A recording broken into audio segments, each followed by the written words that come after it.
Il y a un peu plus d'un an, les préférences apostoliques universelles ont été promulguées par le Père général et confirmées par le pape François. Ces préférences se révèlent être une vraie grâce. Une grâce parce qu'elles offrent une vision et elles offrent un chemin.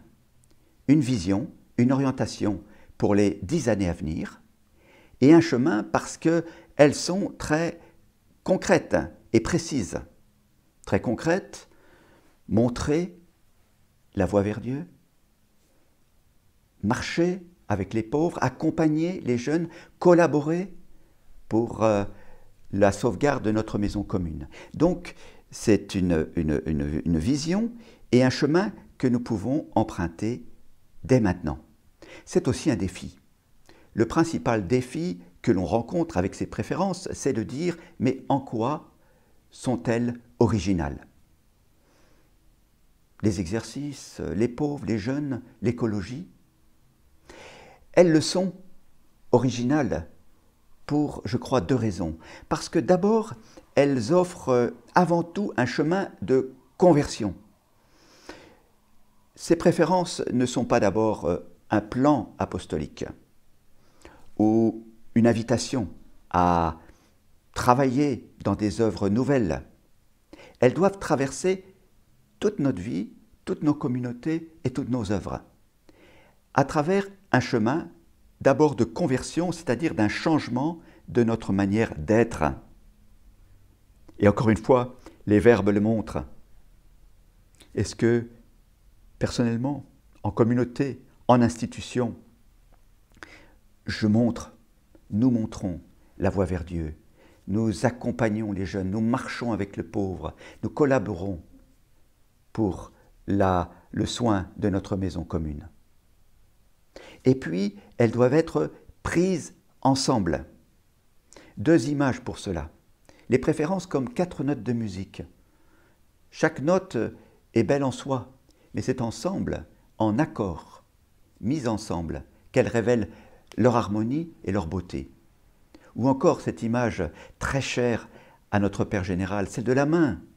4 doigts pour les 4 préférences et le pouce pour la collaboration, parce que c'est vraiment en collaboration avec beaucoup d'autres que nous pourrons mettre en œuvre ces préférences. Et la main a besoin de tous ses doigts, et c'est ensemble, en harmonie, en cohérence, en collaboration, que la main peut accomplir sa tâche, sa mission. Alors, la meilleure pratique que j'ai vue pour mettre en œuvre et pour surtout assimiler, qui est la première étape, ces préférences, c'est celle de suivre le chemin qui a permis leur émergence. C'est-à-dire d'entrer dans un processus de discernement en commun et de conversation spirituelle. Laisser résonner ces préférences profondément en soi par la prière et partager ensemble ce qu'elles nous évoquent, ce qu'elles nous disent. Et c'est dans ce partage, dans cette conversation spirituelle à l'écoute de l'esprit que nous voyons émerger, que nous voyons apparaître toute la richesse de ces préférences et surtout toute la richesse de ces préférences prises ensemble. Alors une dernière image, parce que ces préférences, parfois on a un peu de difficulté à se dire mais comment les prendre toutes ensemble? Il n'y en a que 4, mais déjà 4, ça peut paraître beaucoup. Alors, prenons ces préférences comme 4 portes et entrons par la porte que nous préférons. Parce qu'il y a toujours peut-être une de ces 4 préférences qui est préférentielle pour nous, justement. Je travaille avec les jeunes, je vais entrer par la porte des jeunes et à travers cette porte, je vais entrer dans toutes les autres. Enfin, n'oublions pas ce que dit le pape François dans son petit mot qui accompagne la promulgation de ces préférences, lorsqu'il dit que c'est la première préférence qui doit être l'inspiration de toutes les autres.